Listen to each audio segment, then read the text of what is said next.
to work within minutes of giving birth, or babies taken away, or children driven to gas chambers. No defense counsel wanted to cross-examine.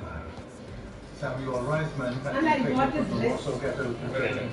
Nice, that. He survived because he could Russian, Polish, and German. You have nothing good to say. As an interpreter. He described the arrival at Treblinka station. It looked like a station. There were signs saying restaurant, pick it up. There was even an arrival and departure. But all departing trains left Treblinka empty. For on the platform, prisoners were stripped. Women were shaved so that their hair could be used for mattresses.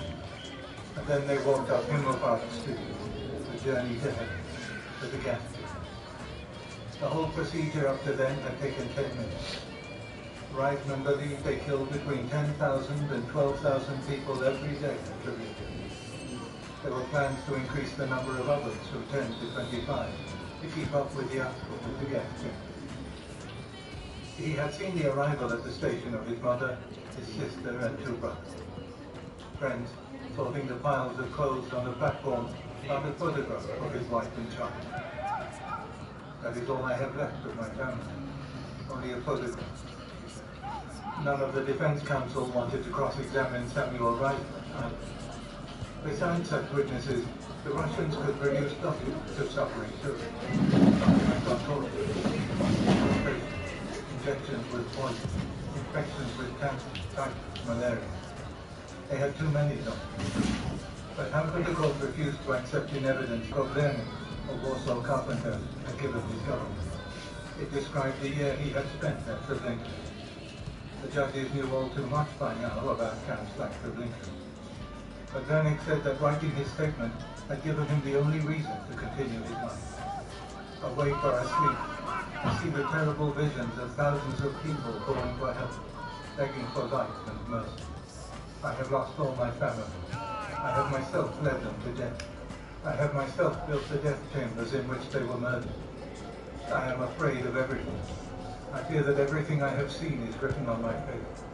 An old and broken life is a very heavy burden, but I must carry on and live to tell the world what German crimes and the barbarism I saw. At the end of a morning session, where the massacre of the Jews at Vilna was described, and Sverina Shmaglevskaya gave her evidence, Bernitz's counsel, Dr. Kranzbuehler, asked him, "Didn't anybody know anything about any of these things?"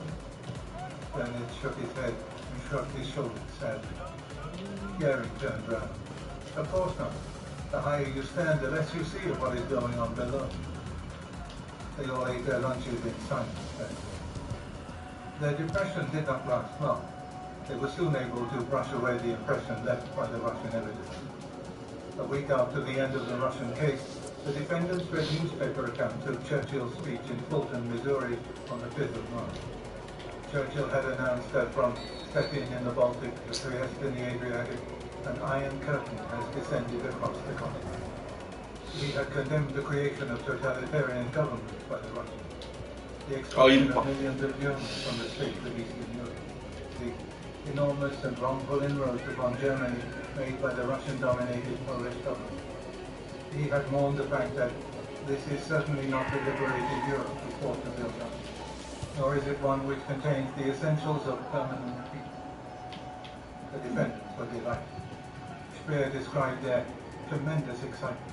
Hess suddenly stopped acting the amnesia and reminded us of how often he had predicted a great turning point that would put an end to the trial, rehabilitate all of us, and restore us to our ranks and dignity. Gehring, too, was beside himself. He repeatedly slapped his thighs with his palms and boomed, "History will not be deceived.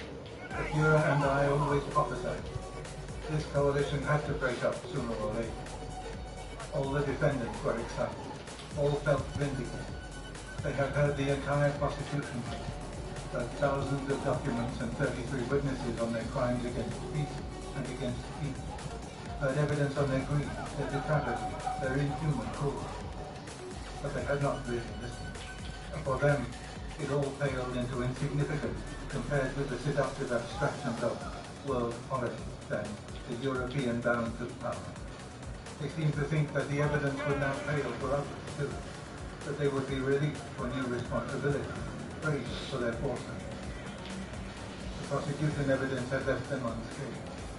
The history recounted by that evidence had left Samuel Reisman with only a photograph of his wife and child. It had left Jakob Wernick and hundreds of thousands of others to live with a nightmare. Chapter 10. The prosecution case finished on Monday the 4th of March. It had lasted for 73 days. In that time, many suspected war criminals had gone to ground in their own countries or fled abroad. All too many had been seized and lynched by angry mobs. Others had stood trial and been sentenced. National courts had conducted proceedings against their own countrymen or Axis prisoners. In Germany, Allied courts had heard cases against military war criminals. 7 people who had run a murder clinic at Hadamar Asylum had been sentenced. So had the former administrators at Dachau and the Commandant of Dust. General Dostert had been tried and shot for ordering the summary execution of American soldiers in 1944. An American soldier had gone on trial in Monterey, California, for killing prisoners of war. Proceedings had begun against Japanese leaders. Yamashita, the Tiger of Malaya, was sentenced to death in Manila on the 7th of December for a wide range of war crimes. On the 20th of January 1946, a permanent international military tribunal was established in Tokyo to deal with major Japanese war criminals. Civilian courts and military tribunals had already dealt with varying degrees of restraint and vengeance with hundreds of cases. But the trial of the major Nazi war criminals at Nuremberg was clearly set to continue for many more months. Before it began, most people involved had cheerfully predicted that it would all be over in 6 weeks, or 2 months at the outside. Now they were more realistically thinking that they would be lucky to be home by the end of the summer. By the most optimistic estimate, that of David Maxwell Fyfe, the trial could only end by mid-May, given very hard work and a lot of luck. The pace of the trial was slow. Everyone admitted it. This was partly inevitable, given the number of charges against so many defendants and the decision to read so much of the voluminous evidence into the record. It was also an unfortunate consequence of repetition of points and the use of too much cumulative evidence.